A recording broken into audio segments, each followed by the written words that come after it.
آج ہم بات کریں گے کہ کیسے اللہ نے فرعون کی لاش کو دنیا کے لیے ایک سبق یعنی عبرت بنا کر رکھ دیا۔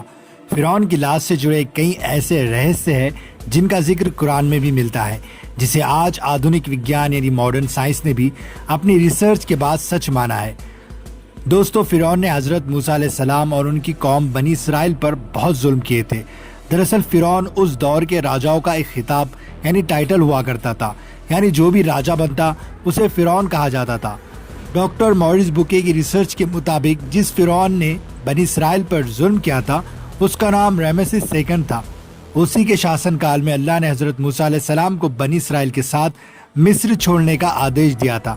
جب حضرت موسیٰ علیہ السلام اپنی قوم کو لے کر نیل ندی پار کر رہے تھے تو فرعون اپنی پوری سینا کے ساتھ ان کا پیچھا کرتے ہوئے ندی میں اتر پڑا، لیکن جیسے ہی بنی اسرائیل ندی پار کر گئے اللہ نے پانی کو واپس چلا دیا اور فرعون اپنی سینا سمیت اس میں ڈوب کر مر گیا۔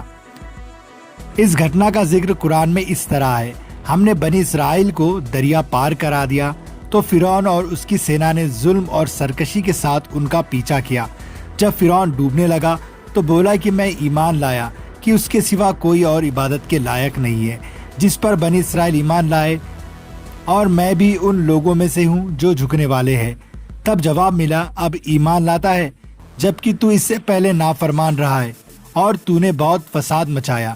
اب ہم تیری لاش کو بچا لیں گے تاکہ تو آنے والی نسلوں کے لیے ایک سبق بنے، اور بے شک بہت سے لوگ ہماری نشانیوں سے انجان ہیں۔ ان آیتوں کا مطلب کہ اللہ نے فرعون کی لاش کو سرکشت رکھا تاکہ وہ بعد میں آنے والوں کے لیے ایک مثال بنے۔ 1998 میں فرعون کا ممی بنا ہوا شریر نیل ندی کے کنارے ملا، جسے بعد میں کائرو لے جایا گیا۔ جون 1975 میں ڈاکٹر موریس بوکے نے فرعون کی لاش کے ان حصوں کی جانچ کی جو اب تک ڈھکے ہوئے تھے۔ ریسرچ سے پتہ چلا کہ اس کی موت کا کارن سر کے اگلے حصے میں لگی گمبھیر چوٹ تھی۔ یہ ساری باتیں قرآن کی اس آیت کی پشٹی کرتی ہے جس میں بتایا گیا تھا کہ فرعون کو سمندر کی لہروں نے اپنی چپیٹ میں لے لیا تھا۔ پرانے دور میں مصر کے لوگ لاشوں کو سرکشت رکھنے کے لیے خاص لیپ مسالہ لگایا کرتے تھے۔ ان کی کئی ممی آج بھی موجود ہے، جن میں سے کچھ کی پٹیاں ہٹانے پر وہ کھال کی طرح دکھتی ہے،